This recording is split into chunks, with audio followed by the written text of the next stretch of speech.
مرنے کو تیار تھے، جان دینے کو تیار تھے، وجہ مخلص تھے۔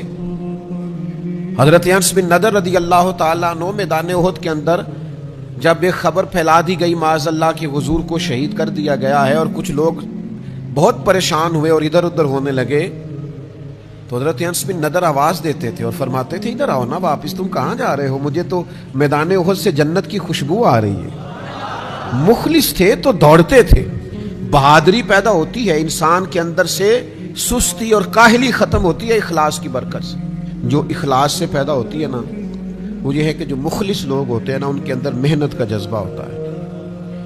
آپ ایک کام کرتے ہیں، اس میں اخلاص نہیں ہے تو آپ تھوڑا سا کریں گے، بھائی اتنا سا ٹھیک ہے، لوگوں کو پتہ چل گیا، میری حاضری لگ گئی، بس میں آ گیا، میری فوٹو چل گئی، بس کسی کو پتہ چل گیا لوگوں کو کہ میں آیا، وہ بھائی حاضری لگوانا مقصود ہے، لگ گئی۔ لیکن جب آپ مخلص ہوتے ہیں تو اب حاضریاں نہیں لگواتے، پھر آپ ڈیوٹیاں دیتے ہیں۔ جب آپ مخلص ہوتے ہیں تو پھر آپ صرف فوٹو میں نظر نہیں آتے، پھر صبح و شام تک اور شام سے صبح تک آپ کا رویہ یہ ہوتا ہے کہ کسی بھی طریقے سے میں بھلا کیا خدمات پیش کر سکتا ہوں، میں کس حد تک آگے بڑھ کے اپنی صلاحیتیں دین کے لیے وقف کر سکتا ہوں، پیش کر سکتا ہوں۔ پھر مقصود فقط یہ نہیں ہوتا۔ ایک دفعہ ایک جلوس نکلنا تھا کشمیر کے لیے، تو مذہبی سیاسی جماعتیں جمع تھیں، تو ان میں سے مجھے بھی ایک جگہ دعوت دے لی گئی، تو مجھے کہنے لگے کہ وہ ہم نے جلوس نکالنا ہے۔ تو میں نے کہا کیا مطلب جلوس نکالنا ہے؟ تو پھر اس میں نا ساتھ، ابھی وہ بہت پرانی بات ہے، ہم طالب علم تھے، تو اس میں یہ تھا کہ اخباری نمائندوں کو کسی طریقے سے بلائیں اور زیادہ سے زیادہ جمع کریں رپورٹر۔ تو مجھے ایک بزرگ کی بات نہیں بھولتی، انہوں نے بڑی خاص بات کی، کہنے لگے اوہ میں تو جا رہا ہوں، میں سمجھا تھا تم اللہ کی رضا کے لیے جمع ہوئے ہو، لیکن جس قوم کا یہ حال ہو کہ وہ پہلے یہ دیکھے کہ کتنے کو نمائندے آئیں گے، کتنے کو خبر چلے گی، کہاں تک بات پہنچے گی، تو ان کا مشن تو کوئی نہ ہوا۔ تو جب آپ مخلص ہوتے ہیں، پھر آپ محنت کرتے ہیں، پھر آپ کے اندر، میں آپ سے عرض کروں کہ جب ٹیچر ڈیوٹی کرتا ہے نا، تو پھر اس نے 4-6 گھنٹے پورے کرنے ہوتے ہیں، اور جب اس کا دل کرتا ہے نا کہ میرے سامنے جو بیٹھا ہے یہ علم کے نور سے فیض یاب ہو، پھر وہ صلاحیتیں لگا دیتا ہے، پھر وہ مشقتیں کرتا ہے، پھر وہ اپنے سینے کو نچوڑ کے اس کے اندر جو علم کا نور ہوتا ہے وہ طالب علم میں منتقل کرنے کی کوشش کر، وہ 1 منٹ کے لیے بھی غیر نصابی کوئی بات نہیں کرتا۔ مخلص جو ہوا وہ جدوجہد کرتا ہے، کوشش کرتا ہے، محنت کا جذبہ پیدا کرتا ہے، اخلاص۔ چوتھی بات، جو ریاکار ہوتے ہیں نا اپنی نظروں میں گر جاتے ہیں، اور جو مخلص ہوتے ہیں ان کی اپنی نظر میں بھی اپنی بڑی عزت ہوتی ہے، اپنے آپ سے وہ دھوکہ نہیں کرتے۔ پتہ نہیں میں نے کتنی بڑی بات کی ہے، اللہ کرے آپ کو سمجھ آئی ہو۔ او بھائی، بندہ خود مطمئن ہی نہ ہو تو وہ کوئی کام کیسے کرے گا؟ جب کوئی تصنع کرتا ہے، بناوٹ کرتا ہے، دکھلاوا کرتا ہے، تو وہ اپنے آپ کو جواب بھی نہیں دے پاتا، وہ اپنے آپ سے دھوکہ کر رہا ہوتا ہے۔ وَمَا يَخْدَعُونَ إِلَّا أَنفُسَهُمْ، اپنے آپ کے ساتھ دغا کر رہا ہے، فریب کر رہا ہے، دھوکہ دے رہا ہے۔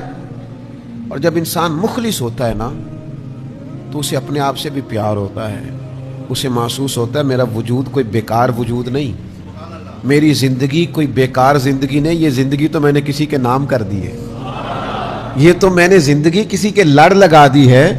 اسے اپنے آپ سے پیار ہونے لگتا ہے جب وہ مخلص ہوتا ہے، اپنی نظر میں اس کی عزت ہوتی ہے، اسے پھر اپنی صلاحیت سے پیار ہوتا ہے، وہ پھر ضمیر کا قیدی نہیں ہوتا، اسے پھر لگتا ہے کہ وہ میں کسی کام لگ گیا ہوں، کوئی ڈیوٹی اللہ نے مجھ سے لینی شروع کر دی۔ 5ویں بات، ریاکاری جھوٹ ہے، اخلاص سچ ہے۔ ریاکاری ناانصافی ہے، اخلاص انصاف ہے۔ ریاکاری چٹیل اور گمراہ کرنے والا رستہ ہے، اور اخلاص اعتدال کا رستہ ہے۔ وہ ایک خوبصورت راہ ہے، جس راہ پر انسان چلتا ہے تو رستہ بظاہر ٹوٹا پھوٹا بھی ہو لیکن اسے تھکاوٹ محسوس نہیں ہوتی، وہ چلتا چلا جاتا ہے۔ اخلاص نعمت ہے، سعادت ہے، عدل ہے، برکت ہے، ٹھنڈک ہے، نور ہے۔ رب رسول کی مدد کا نام اخلاص ہے۔ اور پھر 6ٹھی بات، ریاکاری نا بے چینی بڑی پیدا کرتی ہے۔ جن کو تعریف کرانے کا شوق ہوتا ہے، میں نے دیکھا ہے وہ بیچارے منتیں کر رہے ہوتے ہیں کوئی تھوڑی تعریف ہو جائے نا میری. جن کو تعریفیں کرانے کا، خوش آمدیں سننے کا شوق ہو جاتا ہے نا، وہ بیچارے ہر وقت اپنے منہ سے کہتے رہتے ہیں شکر ہے جی اللہ کا، بڑا اللہ کا فضل ہے، کبھی جھوٹ نہیں بولا، بڑا شکر ہے جی فلانی ڈیوٹی بھی میں نے کی، فلانی مسجد بھی میں نے بنائی، فلائی کام میں میں شامل رہا، فلاں کو مشکل آ گئی تھی، میں بے چین ہی بڑا ہے، بتاتا پھرتا ہے، سناتا پھرتا ہے. ریاکاری بے چینی ہے، کوئی تعریف نہ کرے، خود کرتے ہیں. اللہ قرآن مجید میں فرماتے ہیں کچھ لوگ ایسے ہیں جو کام نہیں کیا ہوتا اس پر بھی اپنی تعریف چاہتے ہیں. ان کا خیال ہوتا ہے کہ یہ کیا نہیں پر ہماری تعریف ہو جائے. ریاکاری بے چینی ہے اور اخلاص سکون ہے. بے قراری والے کرتے ہیں نیکی کر فیس بک پہ ڈال، اور اخلاص والے کہتے ہیں نیکی کر دی اب چپ کر جاؤ، اجر تو اللہ دے گا، قیامت میں تو پتہ چل جائے گا رب کتنی مہربانی فرماتا. پھر ریاکاری سے نا بے صبری پیدا ہوتی ہے. آپ جب تصنع کرتے ہیں، دکھاوا کرتے ہیں، لوگوں کو دکھانے کے لیے عمل کرتے ہیں، تو آپ کا خیال ہوتا ہے کہ جلدی نتیجہ نکلے، فٹافٹ پتہ چل جائے کہ بھلا لوگوں کی رائے کیا ہے. اور اخلاص صبر پیدا کرتا ہے، سکون پیدا کرتا ہے. یہاں اجر نہ بھی ملے تو پتہ ہوتا ہے صبح قیامت اللہ ضرور اجر عطا فرمائے گا. ورنہ تو لوگوں کا خیال ہوتا ہے کہ کوئی مجھے نہ کوئی اس پہ جلدی سے کوئی چیز ملے. سیدہ طیبہ طاہرہ حضرت عائشہ صدیقہ، حضرت عثمان غنی رضی اللہ تعالیٰ عنہ کا زمانہ مبارکہ آیا نا، تو حضرت عثمان غنی نے سیدہ عائشہ صدیقہ رضی اللہ تعالیٰ عنہ کو ایک کنیز رکھ کے دی تھی گھر کے کام کاج کرنے کی. کامہ جی یہ آپ کی خدمت کریں گے. تو سیدہ عائشہ نے 2-4 دفعہ کہا کہ مجھے ضرورت نہیں ہے، تھوڑے سے کام ہوتے ہیں گھر کے، میں خود کر لیتی ہوں. کہا نہیں یہ آپ کو کر دے. تو وہ کنیز کہتی ہے میں نے عجیب نظارہ دیکھا کہ سیدہ عائشہ کھانا پکانے کھڑی ہوتی نا تو ایک روٹی میری بھی پکا دیتی. وہ کوئی دودھ گرم کرنے کے لیے کھڑے ہوتی تو ایک پیالی مجھے بھی گرم کر دیتی. میں ان سے کہتی کہ میں قربان جاؤں، آپ کی خدمت کے لیے آئی ہوں. آپ الٹا مجھ سے کبھی کوئی کام انہوں نے نہیں لیا. ہاں جب کوئی دروازے پر کچھ مانگنے آتا نا تو سیدہ عائشہ صدیقہ مجھ سے فرماتی کہ جاؤ اسے یہ کچھ دے آؤ، کھجوریں دے آؤ، سرکہ دے آؤ، پیسے دے آؤ. تو میں ان کی خدمت میں عرض کرتی کہ اماں جی یہ کام تو لوگ پہنچ کے کرتے ہیں بانٹنے والا، تو آپ باقی کے جو گھر کے اندر کے 4 دیواری کے کام ہیں وہ مجھے کرنے نہیں دیتی ہیں، اور یہ جو باہر کا کام ہے یہ آپ مجھ سے فرماتی ہیں تو دے آؤ. تو وجہ تو حضرت عائشہ صدیقہ رضی اللہ تعالیٰ عنہ فرماتی ہیں کہ جب بندہ کسی کو کچھ دیتا ہے تو وہ شکریہ بھی تو ادا کرتا ہے نا. تو میں چاہتی ہوں وہ شکریہ بھی تیرا ہی ادا کر جائے. میں نے جو بھی اجر لینا ہے محض اپنے رب کریم سے لینا، وہ تیرا شکریہ ادا کر جائے، تجھے کہہ جائے تو نے دیا ہے، اس کی نظر میں یہ ہو کہ یہ تو نے کیا ہے کا. اس طرح کا جب اعلیٰ ترین جذبہ پیدا ہوتا ہے تو مجھے بتائیے پھر کو بے صبری ہوتی ہے کہ تعریف ہو میری، پھر کو بے چینی دل میں پیدا ہوتی ہے. آپ اطمینان قلبی اور سکون محسوس کرتے ہیں جب آپ کا اس طرح کا رویہ ہوتا ہے. یاد رکھیے گا کچھ چیزیں، بہت ساری چیزیں سامنے رکھ کے نچوڑ بیان کیا جاتا ہے. یہ آپ غور کریں کہ عرض کر رہا ہوں، جب بندہ مخلص ہو جاتا ہے نا تو اس کے دل سے موت کا خوف نکل جاتا ہے. ڈرا ڈرا، سہما سہما، خوف زدہ، بیماری نہ آ جائے، گھر نہ ہو جائے، فلاں نہ ہو جائے، فلاں نہ چلا جائے. موت کا خوف مخلصین کے دلوں سے نکل جاتا ہے. یعنی ہر روز حضرت عمر دعا مانگتے تھے یا اللہ اپنے رستے میں شہادت کی موت عطا فرما. یعنی سیدنا خالد ابن ولید ساری زندگی ڈھونڈتے رہے کہ مجھے شہادت نصیب ہو جائے. حضرت سعد بن عبادہ رضی اللہ تعالیٰ عنہ، حضرت مقداد رضی اللہ تعالیٰ عنہ، حضرت عمار ابن یاسر رضی اللہ تعالیٰ عنہ شہادت کی آرزومند تھے. یار کسی کا جان دینے کو بھی دل کرتا، یعنی میں مر ہی جاؤں، نہیں میری جان ہی چلی جائے. بچے بھی نظر آتے تھے، ان کو گھر بھی نظر آتا تھا، ان کو اپنے جائیدادیں، زمینیں، باغات بھی ان میں سے بہت سارے لوگ رکھتے تھے، پھر بھی دل کرتا تھا کہ جان پاویں نہ جان میرے محبوبہ، میں تے لگیاں توڑ نہ بھیساں، راہ تیرے وچ رول کے مرساں، تے قدم نہ پچھاں ہٹیساں، شہر تیرے دے ٹکڑے منگساں، تے تیرے کتیاں دے پیر چمیساں، تے آزم جان امانت تیری، تو جدو منگ سے میں پیش کرے ساں. مخلص بندے کا دل کرتا ہے مخلص کا کہ جان دے دوں. جب آپ مخلص ہی نہیں ہیں پھر تو زندگی سے پیار ہے. پھر تو مرنے سے خوف ہے، پھر تو ڈر لگ رہا۔ تو اخلاص یہ ساری آسانیاں انسان کی زندگی میں لے آتا ہے۔ شرط یہ ہے کہ نماز پڑھے تو مخلص ہو کر، روزہ رکھے تو مخلص ہو کر، صدقہ دے تو مخلص ہو کر، کسی کے ساتھ تعلق بنائے تو مخلص ہو کر، کسی سے پیار کرے تو مخلص ہو کر، کسی سے ملنے جائے تو مخلص ہو کر، کسی کو گھر بلائے تو مخلص ہو کر، کسی سے لین دین کرے تو کوئی دنیاوی درمیان میں کسی قسم کا بھی۔ حضرت معاذ ابن جبل کہتے ہیں میں یمن جا رہا تھا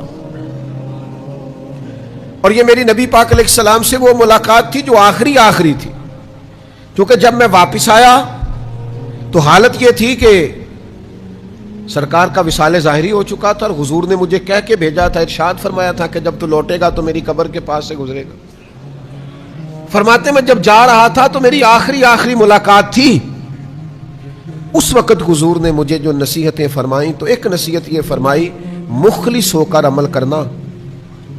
مخلص ہو کر کیا گیا تھوڑا عمل بھی اللہ کی بارگاہ میں زیادہ درجہ پا جایا کرتا۔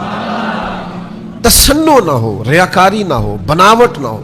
میں اللہ کے گھر میں بیٹھا ہوں، مجھے اپنے مرشد سے محبت نہیں، عشق نہیں، میرے پاس کوئی لفظ ہی نہیں ہے جو میں ان کے بارے میں استعمال کروں، وہ میرے پاس جملہ ہی نہیں ہے جو میں کہہ سکوں۔ میں کیسے کسی کو بتاؤں کہ میں ان کے جو گلی سے گزرنے والے بچے تھے اور جوان تھے اور مسافر تھے وہ بھی بھلے لگتے تھے کہ محبوب کی گلی سے گزرتے۔ میں تو اس شخص کے بھی ہاتھ چوما کرتا تھا جو وہاں برچی خانے میں لنگر پکاتا تھا کہ یار تو قریب تو رہتا ہے نا، تو بار بار دیکھ جینا نے دل پر جانی ڈٹھاؤ اکھیاں ہی تک لئیے۔ وہ کیا بتائیں کہ اندر کیا ہے، روح کیسے مچلتی ہے۔ زندگی پر جرت نہیں ہوئی کبھی پاس بیٹھنے کی، ساتھ والی کرسی پہ براجمان ہونے کی، ساتھ ہو کے فوٹو کھچوانے کی۔ پتہ نہیں کہاں سے جرتیں آئی ہیں لوگوں، کہاں سے مزاج بنے ہیں، یہ کون سا نیا رنگ دنیا میں آیا۔ میں ریاکاری نہیں کہہ رہا، لیکن خدا کے بندو میرے لیے اتنی لوگوں نے دعائیں کی ہیں، اتنی دعائیں کی ہیں کہ میں سوچ نہیں سکتا۔ مجھے کسی دوست نے ایک دفعہ پوچھا تھا زندگی میں کمایا کیا اور جمع کیا کیا، تو مجھے علامہ قمر الزمان اعظمی کی بات یاد آئی۔ وہ کہا کرتے ہیں ہم نے زندگی میں نہ محبت کمائی ہے اور دعائیں جمع کر کے رکھی ہیں۔ محبت کمائی ہے اور دعائیں جمع کر کے رکھی ہوئی، اتنی ہیں اللہ کے فضل سے کہ کہیں مشکل آ جاتی ہے تو کوئی نہ کوئی دعا اٹھ کے سامنے آ جاتی ہے اور سارے مسئلے حل کر جاتی ہے۔ دعائیں محافظ بن کے، پہرے دار بن کے ساتھ رہتی۔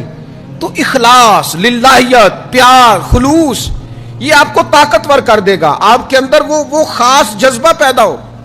یار آپ اس بات کو سمجھتے نہیں کہ فاروق اعظم چہرے پہ کپڑا ڈال کے کیوں گھومتے تھے مدینے کی گلیوں میں؟ کیوں؟ عمر کسی سے ڈرتے تھے؟ کوئی روک سکتا تھا جناب عمر کو؟ کپڑا اس لیے ڈال کے چلتے تھے کہ وہ دکھانا نہیں چاہتے تھے میں مدینے کی گلیوں میں حضور کی امت کا دھیان رکھنے کے لیے نکلا ہوں، وہ بتانا نہیں چاہتے تھے۔ وہ حضرت ابوبکر صدیق جس بوڑھی مائی کا گھر میں جا کے کام کر کے آتے تھے، اس کا تو بچہ ہی کوئی نہیں تھا، تو ووٹ کہاں سے ہونا تھا؟ اس کے تو گھر میں کھانے کو روٹی نہیں تھی، تو اس نے دینا کیا تھا؟ لیکن وہ اخلاص تھا نا کہ امیر المومنین سحری کے وقت اٹھتے تھے اور تہجد پڑھنے سے پہلے بوڑھی کے گھر میں جھاڑو دے کے آتے۔ سچ بتاؤ دیا جا سکتا ہے؟ آج یہ کام ہوتا ہے؟ اتنی ہمت ہے کسی کے پاس کہ وہ کسی بوڑھی بیمار اور نابینا عورت کے گھر میں جا کے جھاڑو دے، اس کے برتن دھوئے، اس کے لیے پانی بھر کے لائے؟ یہاں تو لوگ ایک نیکی کرتے ہیں تو کہتے ہیں ابھی تک فیس بک پہ کیوں نہیں آئی، ابھی تک جناب وہ واٹس ایپ گروپوں میں شیئر کیوں نہیں ہوئی، ابھی تک فلاں مقام پہ کیوں نہیں گئی؟ تو اخلاص بہت بڑی نعمت، اخلاص کو کبھی نہ چھوڑیں۔ نبی پاک صلی اللہ تعالی علیہ وسلم نے فرمایا، یہ حدیث پاک آپ نے بھولنی نہیں۔ حضور فرماتے ہیں جو شخص اس حال میں دنیا سے رخصت ہوا نا کہ وہ اللہ تعالیٰ کے لیے اخلاص پر تھا، اللہ کی عبادت میں کسی کو شریک نہیں ٹھہراتا تھا، نماز پڑھتا تھا، زکوٰۃ دیتا تھا اور مخلص تھا، وہ اس حال میں دنیا سے گیا، تو سمجھو جب وہ رب کے حضور حاضر ہوگا تو اللہ تعالیٰ اسے راضی ہوگا، وہ اپنے رب کو راضی پائے گا۔ تو یاد رکھنا بالخصوص ان لوگوں سے جو کوئی دینی، کوئی فلاحی، کوئی ملت کا کوئی بھی کام کرتے ہیں، اس میں اگر ذرہ برابر بھی کوئی دنیاوی لالچ آ جائے گا تو آپ کے اندر جو خدائی مدد ہے وہ روٹ جائے گی، تو پھر آپ مقابلہ نہیں کر سکتے، پھر کام کو دوام نہیں ہوگا، پھر آپ آگے نہیں بڑھیں گے۔ اپنے آپ کو خود سے سنبھالنا پڑتا ہے، نیت کو بار بار وضو کرانا پڑتا ہے، اپنے ارادوں کو تازہ کرنا پڑتا ہے، بار بار یہ شیطان دھوکہ دے گا، بار بار نفس وسوسے ڈالے گا، بار بار اپنے آپ کو اخلاص کی بھٹی میں لائیں، بار بار اللہ کی رضا کی طرف سفر کریں۔ آج 2 رکعت نماز نفل پڑھیں اور اللہ کے حضور عرض کریں کہ مالک اگر پیچھے کوئی دکھاوا ہو گیا تو معاف کر دیں، اور آئندہ کے لیے اخلاص کی دولت، اخلاص کی نعمت، اخلاص نصیب فرما۔ آپ مخلص ہونا تو مدد ایزوی آپ کے ساتھ ہوتی ہے۔ ایک بزرگ تھے، بہت بڑا ادارہ بنایا اور جلدی بنایا، اور بہت بڑی تعداد تھی جس کو وہ سنبھالتے تھے۔ تو میں نے ان سے ایک دفعہ کہا کہ حضرت کو نسخہ ہی بتائیں یہ کام کیسے ہوتا ہے، تو رو پڑے۔ تو پنجابی میں کہنے لگے میرے کو قسم چکالا مینوں آپ بھی نہیں پتا، میرے کو حلف لے لا مینوں نہیں پتا، بس ایک بات ضرور ہے کہ کوشش کرتا ہوں کوئی تسنو نہ آئے، کوئی ریاکاری نہ آئے، کوئی دکھاوا نہ آئے، باقی قسم چکالا پتا یہ بندہ مخلص ہوئے تو رب پتہ ہی نہیں لگن دینا۔ لیکن یہ اخلاص جو ہے نا، بات تو میری مکمل ہو گئی تھی، ایک شعر یاد آ گیا ہے۔ وہ ایک درویش نے لکھا تھا کہ اس سال میرے گاؤں کے میلے کی بھیڑ میں جو گم ہوا وہ ایک بھکارن کا لال تھا، ایک منگن والی دا پتر سی جڑی بیچاری کسی دی مدد نال گزارا کر دی سی۔ وہ بھکارن کا لال میلے میں گم ہو گیا۔ کیوں؟ کہ وہ میلے میں آوازیں دیتا تھا زور زور سے، ہے کوئی مخلص، مجھے ایک مخلص بندہ چاہیے، ایک مخلص بندے کا سوال ہے، ایک مخلص دوست کی ضرورت ہے، ایک مخلص ہمدرد کی ضرورت ہے۔ وہ پڑ جاتی ہے بھائی، کبھی کبھی مخلص، ایک مخلص کی لوڑ پڑ جاتی، ایک ہو بس، ایک مخلص کی۔ جس دور میں بچے بھی باپ کی عزت اس لیے کرتے ہوں اللہ ماشاءاللہ کہ باپ امیر ہے کہ نہیں، اس دور میں اللہ ماشاءاللہ سارے نہیں، لیکن اکثر جگہوں پہ ایسا ہوتا ہے کہ ابا امیر ہے تو اس کی عزت بھی زیادہ ہے، اور اگر کچھ کر نہیں سکا تو کہتے تسی ساڈے لئی کیتا کی ہے۔ او بھائی، وہ بھکارن کا بچہ، غریبنی کا بچہ، شاعر کہتا ہے وہ گلیوں میں شور ڈالتا تھا، ایک مخلص بندہ، ایک مخلص دوست، ایک مخلص سجن، بس زیادہ نہیں، ایک مل جائے۔ اس کی طرف دیکھو، وہ کہتا ہے اس سال میرے گاؤں کے میلے کی بھیڑ میں جو گم ہوا وہ ایک بھکارن کا لال تھا۔ اس درویش کو تلاش تھی متاع خلوص کی، مخلوق چپ رہی کہ یہ مشکل سوال تھا، مخلوق چپ رہی کہ یہ۔ میں آپ کو ایک بات بتاؤں اپنی، مجھ سے کچھ شخص پوچھے نا کہ آپ نے زندگی میں تھوڑا بہت جو کام کیا ہے، جو کامیابیاں کی ہیں، تو وجہ کیا ہے؟ تو میرے پاس ایک ہی جواب ہے، میرے دوست مخلص ہیں، بس اس کے علاوہ کچھ نہیں۔ میرے ساتھ والے مخلص ہیں، جن کو سجن مخلص مل جائیں ان کے پاس خزانے ہی خزانے ہیں، ان کے پاس خزانے دولتیں ہی دولتیں ہیں۔ جن کو لوگ مخلص مل گئے وہ بچ گئے، وہ تر گئے۔ اخلاص پیدا کریں، ہر طرف آپ کرم کی برکھا برستی دیکھیں گے۔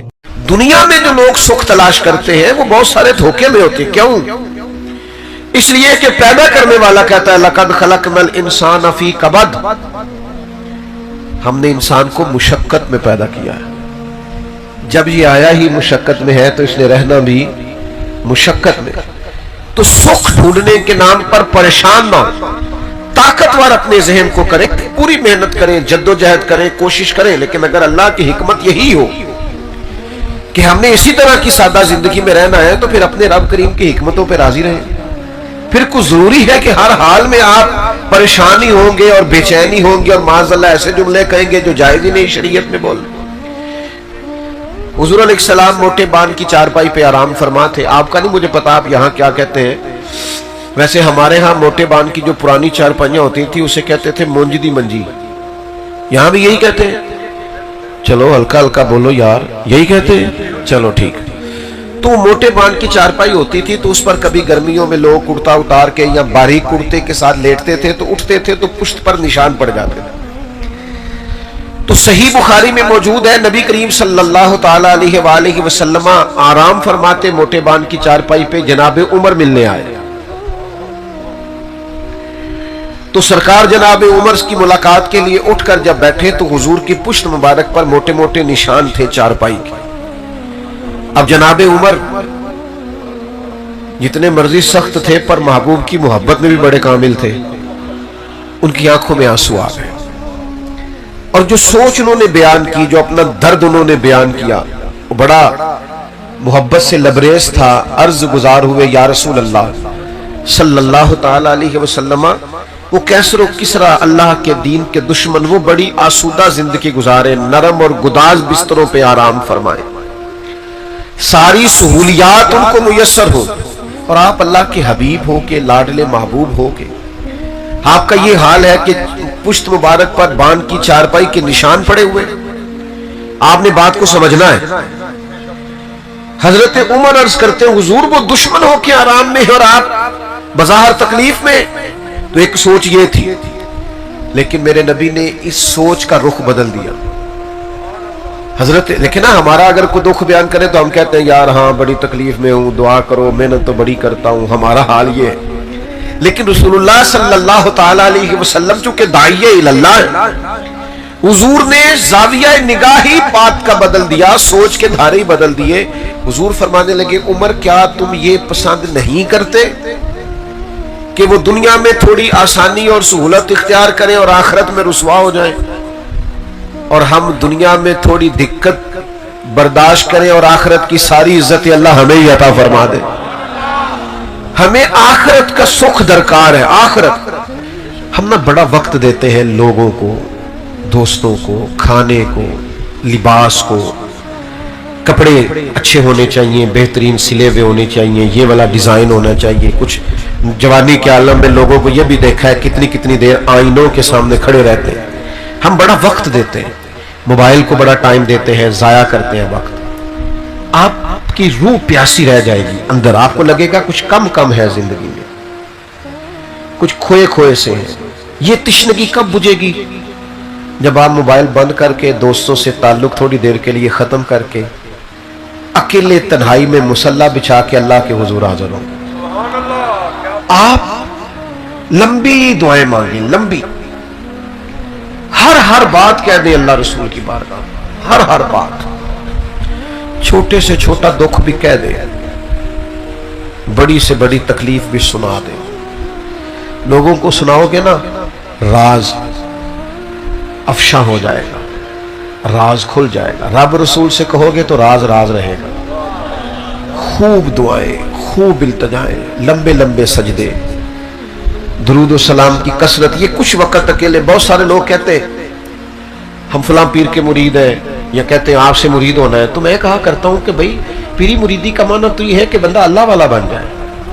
تو میری کوئی بات سن کے اگر آپ کی طبیعت اللہ رسول کی طرف مائل ہوگی تو میرے لیے بڑی بات ہے. یہ آپ اس پر عمل کریں جو کہہ رہا ہوں. نظریاتی طور پر اس بات کو سمجھ لیں کہ اگر پیری مریدی کے بعد بھی ہمارے اندر کوئی تبدیلی نہیں آئی تو پھر ہم نے مطلب بیعت کا کیا معنی لیا ہوا ہے؟ ہم نے کوئی الیکشن لڑنا ہے کہ زیادہ مرید چاہیے؟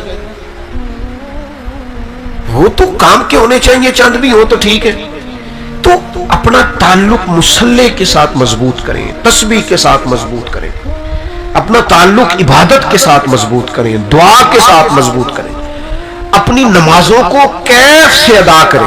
یعنی سجدے میں جائیں تو یہ نہ ہو کہ چونکہ میں نے پڑھنی ہے تو لہذا میں 2 رکعتیں, نہ ذرا تھوڑا پیشانی کو دبائیں تو صحیح, مزہ تو لیں تھوڑا سجدے, تھوڑا نماز کے معنی تو یاد کریں.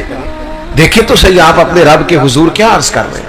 آپ درود و سلام پڑھیں تو ذرا یہ ربیع الاول شریف آ رہا ہے نا, سارے کام کرنا. کوئی آپ سے جتنا مرضی کہے کہ اب تو نے تسبیح پکڑ لیا تو تانا سہ لینا, پر میلاد کا سارا مہینہ درود و سلام پڑھ کے گزارنا. آپ کی زبان بھی میٹھی ہو جائے گی درود شریف پڑھنے سے, دل بھی ٹھنڈا ہو جائے گا, اور جن پر آپ کو غصہ زیادہ آتا ہے نا ان پر بھی آپ نرم ہو جائیں گے. اور میں دوستوں سے کہا کہ مجھے ایک دوست نے لگے مجھے غصہ بڑا آتا ہے, میں نے کہا درود پڑھا کر محبت کرنی آ جائے, غصہ شصہ نکل جائے. تو اپنا عبادت کا تعلق ہمیشہ مضبوط رکھیں. تو ایک تو یہ بات ہو گئی. دوسری بات یہ ہوتی ہے کہ بعض لوگ نا انجانے خوف کا شکار ہوتے ہیں, ذرا پریشانی آئی نہیں اور ان کے ہاتھ پیر پھولنے لگتے, وہ کانپنے لگتے, ذرا سی باتوں کو ذہن پر سوار کرتے, انزائٹی, ڈپریشن, ٹینشن, ذہنی الجھاؤ, ٹوٹتی بکھرتی باتیں کرتے. نبی پاک صلی اللہ علیہ وسلم داعیہ اللہ ہے نا، تو حضور نے کہا جو رب سے ڈرے گا پھر وہ کسی سے نہیں ڈرے گا. سارے خوف محبوب نے دلوں سے نکال دیے لوگوں. ہر قسم کا خوف، ہر قسم کی ٹینشن، ہر قسم کی انزائٹی نکال دی. یہ ذرا روایت سنیے گا، آپ کے کلیجے کو ٹھنڈا کرے گی. ایک سفر اللہ کے رسول فرما رہے ہیں، تو چونکہ پیدل سفر تھا، گھوڑے پہ سفر تھا، تو کچھ صحابہ کہتے ہیں ہم پر تھکاوٹ کے آثار ہوئے، تو طے یہ پایا کہ کچھ دیر آرام کر لی جائے. تو صحابہ اس آرام کی غرض سے مختلف درختوں کے نیچے لیٹ گئے اور نبی کریم سے تھوڑا سا ذرا ہٹ کے لیٹے ادبن. فرماتے نبی پاک علیہ السلام تھوڑا سا دور، صحابہ کا خیال تھا کہ ادب کا تقاضا ہے کہ ہم ذرا سائیڈ پہ رہیں. تو محبوب کریم علیہ السلام ایک درخت کے نیچے، حضور نے اپنی تلوار کو ٹہنی کے ساتھ لٹکایا اور نبی پاک وہاں لیٹ گئے درخت کے نیچے. تھوڑی دیر گزری، ایک کافر آ گیا. اس نے اللہ کے محبوب کی تلوار درخت کی ٹہنی سے اتاری اور نبی پاک پہ تان دی، اور پھر وہ محبوب کریم علیہ السلام پر تلوار تان کر بڑے بظاہر، بڑی دبدبے سے، اس کا خیال تھا وہ کھڑا ہو گیا. قربان جائیں، اللہ کے رسول نے آنکھیں کھولی اور حضور فرماتے ہیں میری آنکھیں سوتی ہیں، دل میرا ویسے بھی جاگتا ہی رہتا ہے. تو محبوب کریم نے مقدس آنکھوں کو کھولا تو اس کو تلوار لیے کھڑے دیکھا. اب اس نے بڑا اپنے حساب سے روبدار جملہ بولا، کہنے لگا ہے محمد صلی اللہ تعالی علیہ وسلم بتائیے اب آپ کو مجھ سے کون بچائے گا؟ یہ بڑا نازک مرحلہ ہوتا ہے. یہ ذرا زیادہ توجہ کریں نا اب میری بات پہ. تو آپ ویرانے پہ جا رہے ہو نا، تو اچانک سامنے سے کوئی موٹر سائیکل والا ویسے ہی بریک لگا دے، چاہے اس بیچارے نے راستہ ہی پوچھنا ہو، تو بندے ڈر نہیں جاتے. یعنی چھت پہ رات کو چاہے بلی ہو، لیکن وہ ذرا کچھ کھٹکنے کی آواز آئے گا. آپ کی نہیں بات کرتا ویسے میں، لیکن کچھ لوگ ایسے ہوتے ہیں کہ چھت پہ ذرا کسی چیز کے بجنے کی، کھٹکنے کی آواز آئے تو بیچارے اتنے ڈر جاتے ہیں تکیے کے نیچے سے موبائل بھی نہیں نکلتا. او بھائی کس بات کا خوف؟ مومن ہے آپ، سینے میں ایمان ہے. اتنا زیادہ پریشان ہو گئے کہ سانپوں سے ڈرتے ڈرتے رسیوں سے بھی ڈرنے لگے. اتنا زیادہ خوف نہیں. زندگی اور موت اللہ کے قبضہ و اختیار میں. آپ غور کریں نوجوانوں، یہ ہم نے طاقتور ہونا ہے. اگر میدانوں میں نکلنا ہے تو پھر ہمارے اندر یہ قوت ارادی ہونی چاہیے. نبی پاک صلی اللہ تعالی علیہ وسلم سے کہتا ہے آپ کو مجھ سے کون بچائے گا؟ خاص غور کرنا، یہ جملے ہم بھی بولتے ہیں پر ہار کے بولتے ہیں.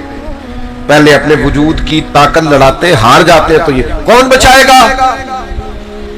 تو کوئی پریشانی نہیں، کوئی تیزی نہیں، بڑے اطمینان سے، بڑے وقار سے. دیکھنے والے کہا کرتے ہیں اللہ اللہ، یاد آتا ہے خدا دیکھ کے صورت تیری. نبی کریم بڑے وقار اور اطمینان سے، اس نے کہا کون بچائے گا؟ تو حضور فرمانے لگے کیا کہتا ہے کون بچائے گا؟ فرمایا مجھے میرا اللہ بچائے گا. اسلحہ سامنے والے کے ہاتھ میں، بظاہر چیزیں اس کے قبضے میں، لیکن حضور فرماتے ہیں مجھے میرا اللہ. کرے آپ اللہ کا نام لیں، کون بچائے گا؟ بول کے بتائیے. آ جائے اگر کوئی وڈیرا ظلم کرنے کا ارادہ رکھتا ہے تو یاد رکھے ہمیں ہمارا اللہ بچائے گا. اگر کوئی سمجھتا ہے اقتدار، دولت، قوت، سیاسی چیزیں اس کے ہاتھ میں ہیں تو یاد رکھنا جیت اس کی ہوتی ہے جن کے ساتھ خدائی طاقتیں ہوتی ہیں. یہ سمجھ لے اچھی طرح سے، اللہ بچائے گا. کیا طاقت ہے اس جملے میں، کیا قوت ہے، کیا اس کے اندر اطمینان قلبی ہے، کتنا کچھ سکون ہے اگر ایمان سے یہ جملہ کہا جائے مجھے میرا اللہ بچائے گا. یہ محبوب کی زبان سے نکلا تو کافر نے کانپنا شروع کیا. اس کے ہاتھوں سے تلوار گر گئی، پھر میرے محبوب نے اٹھا لی. پھر کریم مسکرائے اور فرمایا دیکھ لینا پھر مجھے میرے اللہ نے بچا لیا نا. اب تو بتا بھلا تجھے کون بچائے گا؟ تو قربان جاؤں اے میرے مدینے کے محبوب، آپ کی شان پہ قربان جاؤں. کافروں کے سامنے بھی کیا تعارف ہے، مارنے آئے ہیں، تلواریں لے کے آئے. حضور نے فرمایا تجھے کون بچائے گا؟ تو بول پڑا. کہنے لگا میں نے سنا ہے آپ معاف بڑا کرتے ہیں. وہ اسیر دشمن کی چاہ میں بھی، مخالفوں کی نگاہ میں بھی، مخالفوں کی نگاہ میں بھی، مخالفوں کی نگاہ میں بھی وہ امی ہے، صادق ہے، معتبر ہے، میرا پیغمبر عظیم تر ہے۔ سنا ہے آپ معاف بڑا کرتے ہیں تو حضور فرمانے لگے اگر تو نے سنا ہے تو جا میں نے معاف کیا، ختموں کی بات جا میں نے معاف۔ تو کتنا بھی خوف طاری ہو جائے، کتنی بھی آزمائش آ جائے، کتنا بھی آپ سمجھے ذہنی تناؤ ہو گیا ہے، کتنے بھی دشمن چڑھ آئے، تو یاد رکھیے گا ہمیں ہمارا اللہ بچ، کمزور نہیں ہونا، مایوس نہیں ہونا، پریشان نہیں ہونا، الجھ نہیں جانا، ڈر نہیں جانا۔ ہمارے کالم نگار ہیں تو انہوں نے ایک دفعہ کالم لکھا، کہنے لگے جی ایک گاؤں کا چودھری انتقال کر گیا، ایک بچہ اپنی دادی سے پوچھنے لگا کون چودھری بنے گا، تو اس نے کہا اس کا بیٹا، تو کہا اگر وہ بھی مر گیا، تو کہا اس کا بیٹا، کہا اگر وہ بھی مر گیا، کہا اس کا بیٹا۔ تو دادی کہنے لگی پتر سارا پنڈ بھی مر جائے تو چودھری نہیں بن لگا۔ انہوں نے یہ کالم لکھا، وہ چھپ گیا، پھر حوالے دیے کہ کچھ 4-5 سیاسی خاندانوں کا قبضہ ہے تو غریب کبھی بھی آگے نہیں آ سکتے۔ تو میں نے، میرا ان سے کوئی تھوڑا تعلق تھا، رابطہ تھا، میں نے ان کو فون کیا، میں نے کہا آپ لوگوں کو مایوس کر رہے ہیں، کس نے آپ کو کہا ہے غریب کا بچہ چودھری نہیں بن سکتا؟ کس نے کہا آپ کو؟ آپ کیوں غریبوں کے بچوں میں مایوسی پھیلاتے ہیں؟ آؤ میرے ساتھ میں تمہیں دکھاؤں غریبوں کے بچے چودھری بنے ہوئے ہیں۔ آپ اٹھ باندھ کمر کیوں ڈرتا ہے، پھر دیکھ خدا کیا کرتا ہے۔ آپ لوگوں میں غریبوں کے بچوں کو مایوس کر رہے ہیں، میں تمہیں دکھاؤں چودھری کے بچے نے تعلیم حاصل نہیں کی اور وہ دفتر کے باہر گن مین لگا ہوا ہے، اور غریب کے بچے نے پڑھا ہے تو وہ اسی دفتر کے اندر بہت بڑا آفیسر بنا ہوا ہے۔ آپ بچوں سے کہیں پڑھو، آگے نکل جاؤ گے، تعلیم حاصل کرو، وقار قائم کرو، بنو گے چودھری، کیوں نہیں بن سکتے؟ نکلو گے آگے، کیوں نہیں نکل سکتے؟ مایوسی نہیں، گھبراہٹ نہیں، پریشانی نہیں، آزمائش نہیں، بس مسلسل محنت، مسلسل جدوجہد، مسلسل کاوش۔ پیارے بھائی کیمرے والے اگر آپ بیٹھ جائیں تو آپ کا بہت شکریہ، اللہ سلام۔ ہم کیمروں میں تو آپ سے پہلے بھی ملاقاتیں رہتی ہیں، میں تے سنگیاں نو ملنا آیا ڈائریکٹ، تو یہاں کئی ایسے بھی بیٹھے ہیں جن سے میں پرسنل بھی ملنا چاہتا ہوں، پر اب ہجوم میں سب سے ملا تو نہیں جا سکتا، تو چلو آمنے سامنے تو بیٹھ گئے ہیں نا، مچ بال عشق دا سیکاں گے تے ایک دوجے نو ویکھاں گے، چلے یہ تو ہو سکتا ہے نا۔ تو آپ تھوڑی توجہ کریں بات پر اور غور کریں کیا کہہ رہا ہوں۔ اس طرح کے کئی خوف، اچھا جی غربت کی بات بھی سمجھ میں آ گئی، کوئی تلوار لے کے آ جائے طاقتور ہو تو وہ بھی آپ کی سمجھ میں۔ ایک بیماریوں کا بھی خوف ہوتا ہے، ڈر ہوتا ہے فلانا بیمار ہو گیا پتہ نہیں کیا بنے گا، اور وہاں بھی حکیم بھی ڈراتے ہیں اور ڈاکٹر بھی، آپ کو پتا ہے جتنے پیسے اچھے ہوں اتنا ڈاکٹر اچھا مل جاتا ہے، اور غریب کے لیے آزمائش ہوتی ہے، سرکاری ہسپتالوں میں ایک ایک بیڈ پہ 2 لوگ لیٹے۔ بیماری سے بھی بعض لوگ گھبراہٹ کا شکار ہوتے ہیں، تناؤ کا شکار ہوتے ہیں۔ بیماری بڑی پیاری ہوتی ہے، بندے کے گناہ لے جاتی ہے، بیمار آدمی اللہ کے قریب ہو جاتا ہے، نفسانی قوتیں ختم ہو جاتی ہیں، اس کی ساری قوتیں روحانی ہوتی ہیں۔ فرعون نمرود بیمار نہیں ہوتے تھے کیونکہ ان کو ڈھیل دی گئی۔ حضرت مولا علی شیر خدا رضی اللہ تعالیٰ عنہ فرماتے ہیں جو بیمار ہوتا ہے نا اسے تھوڑا بہت بیمار کر کے دنیا میں اللہ پاک کر دیتا ہے، آخرت میں سزا نہیں دے گا۔ پریشان نہ ہو، الجھے نہیں، ڈسٹرب نہ ہو، مینٹلی طور پر اپنے آپ کو مطمئن رکھیں، پروقار رکھیں، کلیجے کو ٹھنڈا رکھیں، روح کو تازہ رکھیں۔ بیماری آ جائے نا تو پھر محبوب کی طرف سے کبھی کوئی کڑوی چیز بھی مل جائے تو قبول کرنی چاہیے نا۔ جب بھی آپ بیمار ہونا تو اپنی تندرستی کے سال یاد کریں کہ بھلا میں کتنے سال تندرست رہا ہوں۔ تو بھئی تھوڑی بہت بیماری آ گئی تو ڈسٹرب ہو جانا، پریشان ہو جانا، الجھ جانا، خوف کھانا، پتہ نہیں اب کیا بنے گا، پتہ نہیں بچوں گا کہ نہیں بچوں گا، یہ درست بھئی جس رب نے محبوب نے کرم نوازیاں کی تھی اس نے تھوڑی سی تکلیف بھی دے دی تو قبول کرنی چاہیے نا، قبول کرنی چاہیے نا۔ محمود غزنوی نا کنو کھا رہے تھے مالٹا، تو انہوں نے ایک ٹکڑا مالٹے کا سب سے پہلے نکال کے نا ایاز کو دیا تو ایاز گٹ گٹ کر کے کھا گیا، پھر اگلی کاش اگلا ٹکڑا محمود نے خود کھایا تو بڑا کڑوا تھا، تھوک دیا اور کہنے لگا یاد اتنا کڑوا تھا تم کھا گئے ہو؟ کہنے لگا بادشاہ تیرے ہاتھوں سے ہمیشہ میٹھے ملے، اب ایک کڑوا آیا تھا، میں تھوک دیتا تو آئینے وفاداری تو نہیں تھا. او دکھ قبول محمد بخشا. دکھ یہ قبول کا پتہ ہے نا کیا ہوتا ہے؟ دکھ او یار دیکھو نا میری طرف دیکھو. دکھ قبول محمد بخشا، بس راضی رہن پیارے.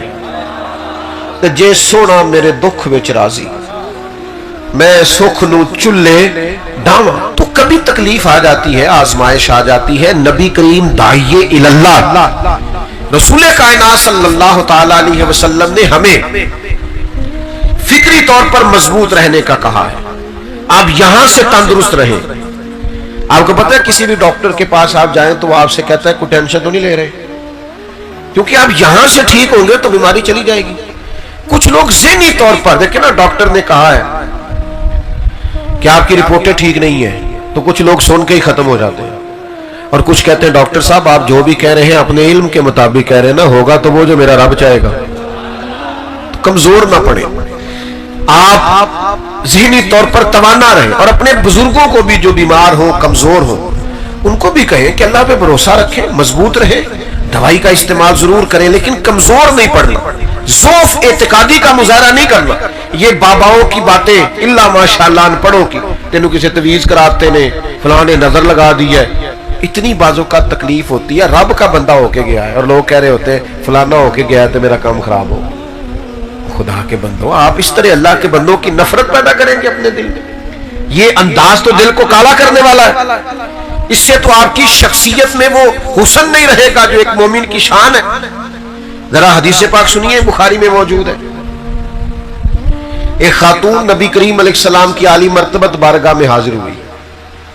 عرض کیا یا رسول اللہ صلی اللہ تعالی علیہ وسلم، مجھے مرگی کا مرض ہے. حضور میں بڑی تکلیف میں ہوں. جب یہ پریشانی ہوتی ہے، آزمائش ہوتی ہے تو میں بڑی تکلیف محسوس کرتی ہوں، میرے لیے دعا کر دیں. اور میرے نبی کی بارگاہ جو ہے نا وہ کان شفا ہے، وہاں سے ساری شفائیں نکلتی. حضور تو کسی کی ٹوٹی ہوئی پنڈلی پر لعاب دہن لگائیں تو اللہ شفا عطا کر دیتا. حضرت مولا علی شیر خدا رضی اللہ تعالیٰ عنہ کی آنکھوں پر لعاب دہن لگائیں تو اللہ تعالیٰ شفا عطا کر دیتا. اللہ تعالیٰ نے محبوب کریم علیہ السلام کے پورے وجود کو شفا بنایا. حضور گزر جائے تو شفا ہو جاتی. ان کی مہک نے دل کے گنچے کھلا دیے.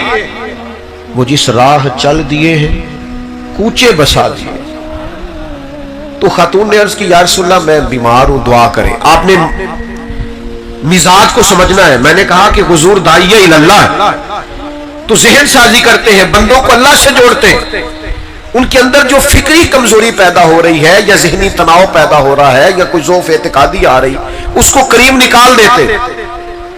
یا رسول اللہ صلی اللہ علیہ وسلم میں بیمار ہوں. تو حضور تو سب کے لیے دعا کرتے، شفا ہو جاتی. اس خاتون سے کریم نے پتہ کیا فرمایا؟ فرمایا ایک بات نہ کروں آپ سے؟ عرض کی یا رسول اللہ کیجئے. تو حضور فرمانے لگے اگر آپ کہیں تو میں دعا کرتا ہوں، اللہ شفا دے گا. اور اگر آپ کریں صبر،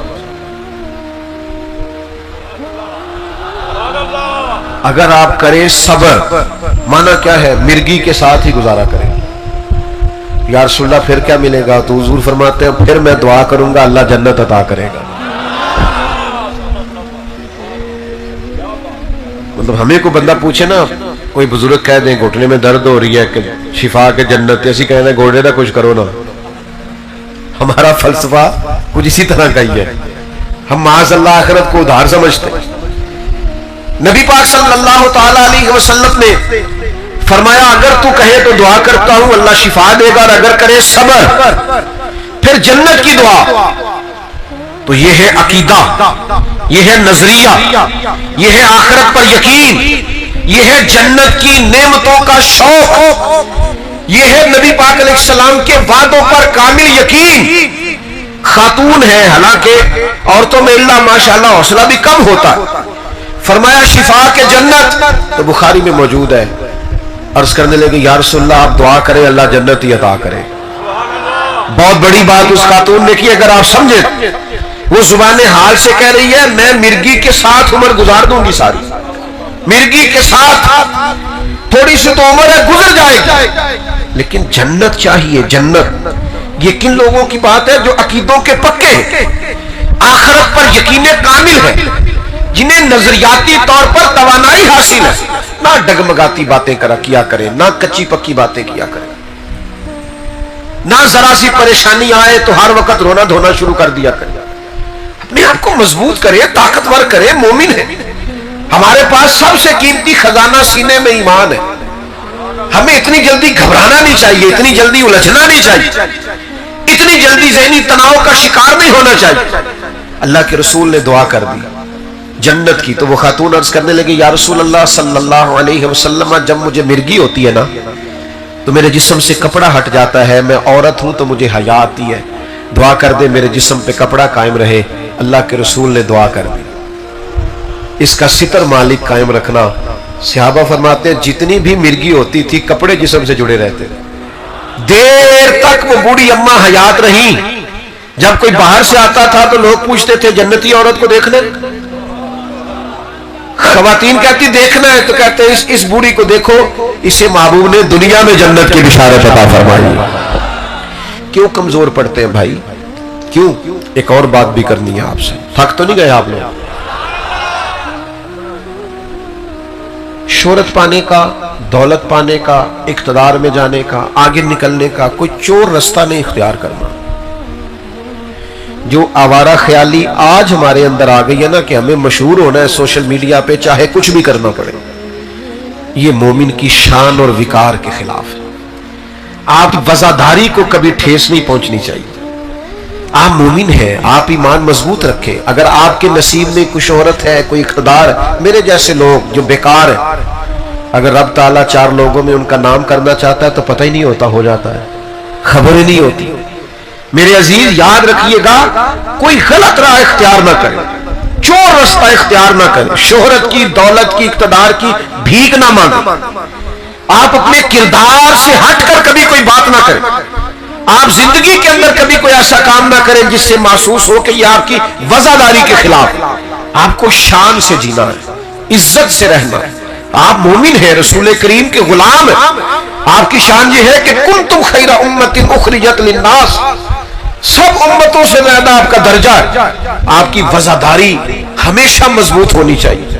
آپ کی شان یہ ہے کہ حضور بیت اللہ شریف کے سامنے کھڑے تھے، خانہ کعبہ کے سامنے محبوب کھڑے تھے، اور حضور نے فرمایا بیت اللہ تیری بڑی شان ہے، پر میرے مومن کی شان اللہ کی نظر میں کعبے سے بھی زیادہ ہے۔ اپنے آپ کو پہچان تو صحیح، اپنے اوپر غور تو کر، تھوڑے سے پیسے نہیں ہیں